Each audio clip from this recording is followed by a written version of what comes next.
A lo largo de los años, los arqueólogos se han topado con descubrimientos increíbles.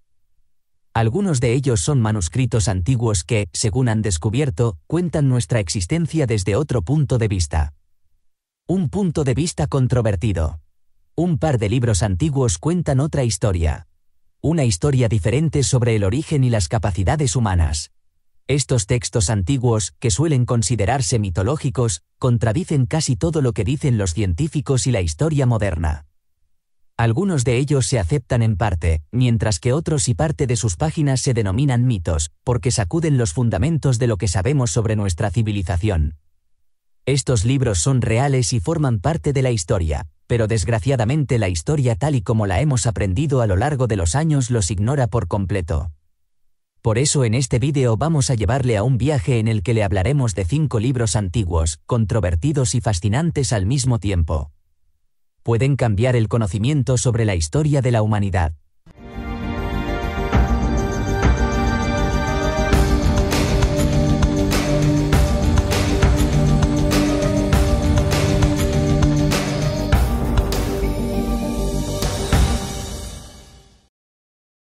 El Ars Notoria está considerado uno de los libros más controvertidos y misteriosos jamás escritos. Forma parte de la llamada Pequeña Llave de Salomón, que incluye los libros Ars Goetia, Ars de Urgia Goetia, Ars Paulina, Ars Almadel y Ars Notoria.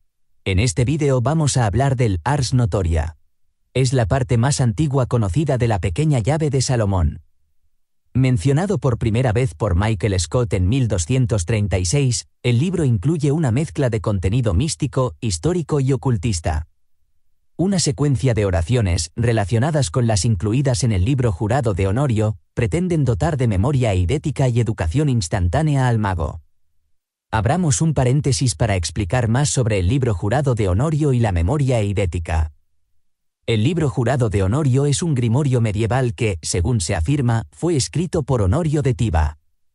La palabra latina, juratus, que suele traducirse por jurado, significa comprometido con un juramento. El libro es uno de los grimorios medievales más antiguos que existen, así como uno de los más influyentes. En 93 partes abarca una gran variedad de temas, desde cómo salvar nuestra alma del purgatorio hasta la captura de ladrones o la búsqueda de tesoros.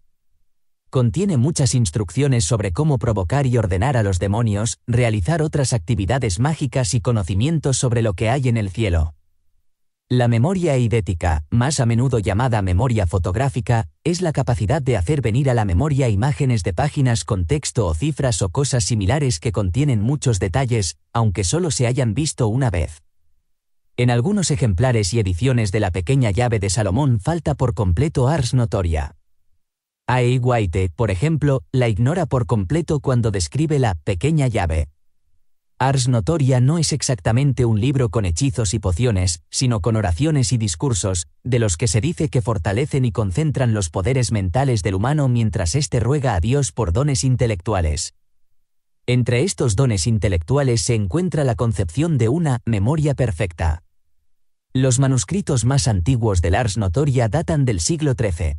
Sin embargo, los textos de estos manuscritos son una colección de discursos, oraciones y palabras mágicas, que datan de mucho antes del siglo XII.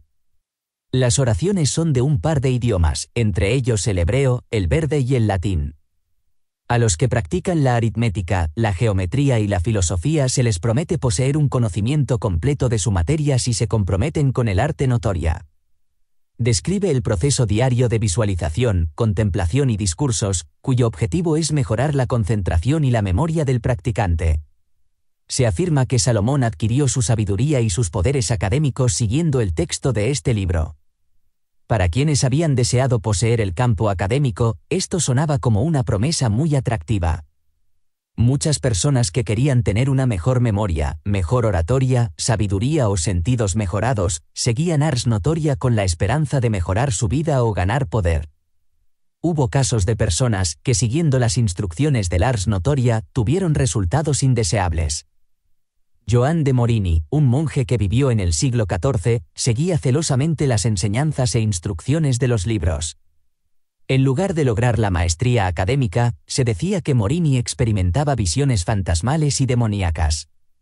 Creó su propio manuscrito, Libor Visonum, en el que advertía a la gente que se mantuviera alejada del Ars Notoria. Algunos llaman al libro apócrifo de Enoc, la historia no contada del mundo. Otros lo llaman el libro prohibido. Se considera que partes de los escritos dan pistas que muestran que la evolución de la raza humana no ha sucedido de la manera que explica Darwin, sino que tiene un origen completamente diferente que incluye acciones deliberadas de civilizaciones extraterrestres. El libro de Enoc forma parte de los pergaminos del Mar Muerto, pero debido a que contradice a otras obras similares se declara apócrifo. Aunque parece auténtico, se considera una fuente de información dudosa, por lo que no se incluye en la versión convencional de la Biblia.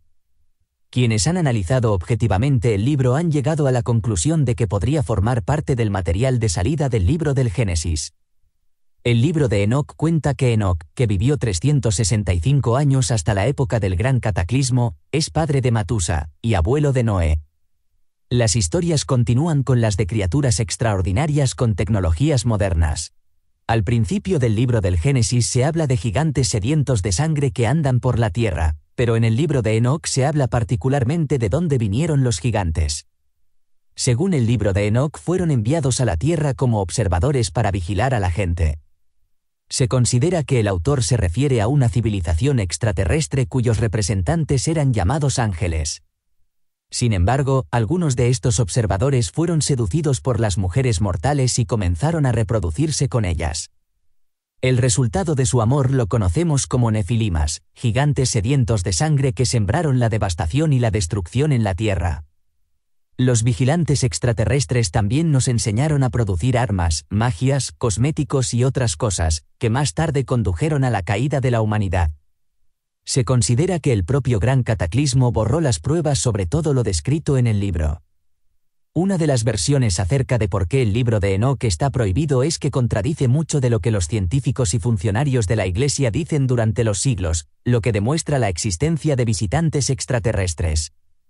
La Biblia de Kolbrin es un manuscrito de 3.600 páginas que incluye una profecía sobre la aparición de un destructor del cielo. También se le llama libro de Coile o manuscrito de Kolbrin. Más concretamente, se trata de una colección completa de manuscritos, formada por 11 textos antiguos encontrados durante un incendio en la abadía de Glastonbury. La historia del libro comienza en el antiguo Egipto. 6 libros son escritos por los sacerdotes egipcios. Junto con los navegantes fenicios, los libros cayeron en el territorio de la futura Inglaterra, en manos de los druidas celtas. Ellos conservaron los pergaminos y les añadieron textos. Más tarde, los manuscritos se encontraron en la abadía de Glastonbury, donde antaño se consideraba que se hallaba el Santo Grial. En el siglo XVIII se publicaron con el nombre de Libro de Coile. Los antiguos manuscritos describen los acontecimientos del Antiguo Testamento, pero con una interpretación muy diferente. La historia del cataclismo se describe sin la intervención de Dios. Según la Biblia de Kolbrin, la razón de este acontecimiento es la caída de un cuerpo celeste, destructor. Se considera que la parte egipcia del texto está escrita después de la salida descrita en el Antiguo Testamento. En él se menciona la existencia de antiguas civilizaciones antes de la creación de Adán y Eva. Incluso se mencionan los ángeles caídos. La segunda parte de los manuscritos es una obra de los druidas celtas. En ella comparten sus conocimientos sobre matemáticas y astronomía. Algunos científicos consideran la segunda parte como la primera Biblia escrita sin matices divinos. Hay muchas profecías sobre la futura aparición de un horrible objeto celeste en nuestro planeta y cataclismos que están a punto de suceder. La Biblia de Kolbrin incluye información exacta sobre tal aparición en nuestro planeta, llamada Destructor. Describe en detalles un cataclismo, ocurrido en el pasado lejano, y advierte a la humanidad que el destructor volverá de nuevo. 110 generaciones seguirán su ocaso. Los reinos se levantarán y caerán. La gente volará en el aire como los pájaros y nadará en los mares como los peces. Los hombres negociarán la paz y con acento agudo esos serán sus días, días de hipocresía y engaño. Las mujeres serán como los hombres y los hombres serán como las mujeres. Los pueblos de los magos se levantarán y caerán. Y su lengua será olvidada. El país de los legisladores gobernará la tierra. Conquistarán 4/4 partes de la tierra y hablarán de paz, pero traerán la guerra. La nación de los mares será más grande que ninguna otra, pero será como una manzana con el corazón podrido, y no durará mucho.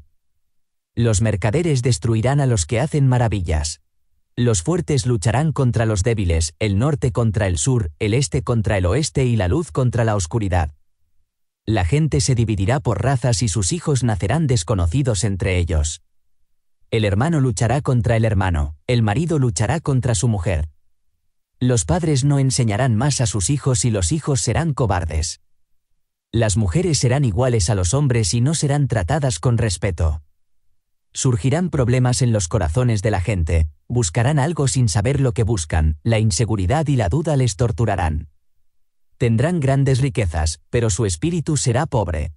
Entonces habrá un cambio en el movimiento de la tierra y el cielo y habrá temblores. Llegará desapercibido. La gente no lo sabrá, serán engañados. El tiempo del destructor se acerca. El destructor vendrá y las montañas se dividirán y prenderán fuego y ceniza. Los árboles serán exterminados, las aguas devorarán toda la tierra y el mar hervirá. El cielo arderá brillante y rojo, y el color de la tierra se parecerá a la miel. La mayoría de la gente acepta estas profecías del pasado con una sonrisa. ¿Estamos cometiendo un gran error con esto? ¿Nos arrepentiremos en un futuro próximo por haber ignorado estas advertencias? Solo el tiempo lo demostrará. Tot es considerada una de las divinidades más importantes de la mitología egipcia. Los egipcios lo consideran el dios de la sabiduría, la artesanía, los jeroglíficos y la ciencia. Se le representa como un hombre con cabeza de ibis o babuino y ambos animales son sagrados para él. Tot también es considerado el dios de la escritura, que ha dado a la gente los jeroglíficos. El libro de Tot es obra suya. Según un relato, está escrito a lo largo y a lo ancho en un papiro, creado por la mano del mismo Dios, que promete poder y florecimiento eternos. Otros relatos cuentan que el libro se escribió en 78 planchas de oro y que sus autores son considerados los legendarios atlantes. Muchos creen que la civilización egipcia ha conservado la herencia de los atlantes, semidivinidades que habitaron la tierra antes que los hombres. La gente ha aprendido muchas prácticas esotéricas y rituales conservados hasta hoy. Se dice que el libro incluye muchos hechizos, uno de los cuales permite comprender el lenguaje animal, y otro da al lector la oportunidad de ver a los propios dioses. Este libro sagrado y secreto de los antiguos egipcios está escrito por un antiguo dios e incluye muchos otros conocimientos en los campos de la medicina, la química, la filosofía, las artes y la magia. Según la leyenda, si un hombre consigue desentrañar sus secretos, gobernará todo el mundo. El libro se perdió hace años, y algunos científicos dudan de que haya existido alguna vez. Los egipcios, por su parte, creen que ha sido llevado al astral y que, por mucho que se intente encontrarlo, no puede hallarse en el mundo físico. Para alcanzarlo, el hombre solo puede utilizar su conciencia. Incluso hoy en día, la palabra Nefilim no se entiende del todo. A lo largo de los años, los exploradores han sugerido muchas etimologías, entre ellas, los caídos, los apóstatas, e incluso, los que hacen caer a los demás. Pero sea cual sea su nombre o su significado, se considera que los Nefilim son criaturas gigantescas que habitaron nuestro planeta en un pasado lejano. Hay muchos textos antiguos que hacen referencia a los Nefilimes, y entre ellos se encuentra el Libro de los Gigantes, considerado por muchos como uno de los textos antiguos más importantes que menciona a estas misteriosas criaturas. Este libro se encuentra entre los textos antiguos más controvertidos jamás encontrados. Los exploradores creen que está basado en el libro de Enoc. Se dice que hace miles de años los ángeles y las personas interactuaban libremente, es un hecho bien documentado en el Génesis. Cuando la gente comenzó a reproducirse sobre la faz de la tierra y nacieron sus hijas, los hijos de Dios mientras observaban a las hermosas hijas humanas, tomaban para sus mujeres a todas las que podían elegir. Y entonces Dios dijo, el espíritu que yo le di no va a gobernar al humano para siempre. En su vagar es una carne, por eso sus días serán 120 años. Esos días los gigantes estaban en la tierra. Y después de que los hijos de Dios iban a las hijas humanas y ellas les daban hijos, ellos eran esos fuertes y famosos hombres antiguos. El libro de los gigantes relata las hazañas de los gigantes y lo que hicieron a la humanidad humana hace miles de años. Se centra especialmente en los dos hijos de Semiaza, Oya y Jaya. Sin embargo, hay muchos textos antiguos que hacen referencia a los nefilimes. Se considera que el libro del Génesis es uno de los que describe a estas misteriosas criaturas, percibidas por los científicos como mitológicas de la lejana historia humana. La mayor parte de la información recogida en la actualidad proviene del apócrifo libro de Enoc, del que ya hablamos en este vídeo. Libro de los gigantes se publica en no menos de 6 o 7 idiomas. De la lengua siria original se hacen las versiones griega y persa media. Se supone que la edición sogdiana procede de la persa media y la edición uigur de la sogdiana. El libro podría haber existido también en copto. El libro de los gigantes, que por cierto está incompleto, ofrece un punto de vista diferente sobre los nefilimes.